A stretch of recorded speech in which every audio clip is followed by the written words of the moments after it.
This photo story follows the day of a commuting university student. The intended viewing audience is fellow commuters and others who have easier access to their university. This first picture, I want people to feel weary and sympathetic towards the commuting student. This is achieved with lighting, the darkness surrounding the clock with minimal light being emitted. The simple context of the clock is used to demonstrate the early nature of commuting. The second picture continues the early rise trend. The lighting shows a fairly dark shadow-like light in the front of the picture, but as it moves out, the brighter light shines. Here I want the audience to feel weary and know the early nature of commuting. However, the oncoming brightness is an indication towards a new day, trying to encourage the viewer to feel more positively. The low viewpoint, however, continues the more dominant weary trend, as though the upcoming day is set to be daunting. In this third picture, the lighting is significantly brighter. The viewpoint is more of a long scope, pointing to the length of the travel the commuter is set to experience. Whilst this is what I want the reader to know, the brighter light suggests that now the commuter is into the day. He or she can think more positively.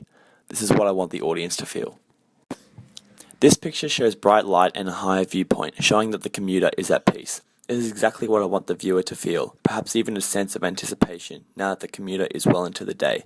Here the reader will know that the commuter is at ease with the day ahead and that he or she has relaxed into the travel and day. The lower viewpoint and the dimmer light from the train in this picture suggests that the weariness is setting back in.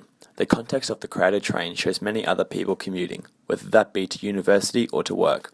I want the audience to feel cluttered by this context, and with the dimmer light and the lower viewpoint, make them feel a little daunted.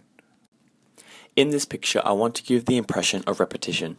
With the darker, faded shade of light, I want the audience to know that this is a sign that the commuter passes every day.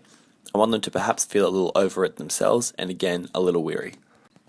Here marks the end of the day. The low viewpoint and the dark light is meant to point towards both fatigue and isolation. Here I want the audience to feel these feelings too, and know that the commuter is at the end of another strenuous day, and now finally finishes his or her travel home.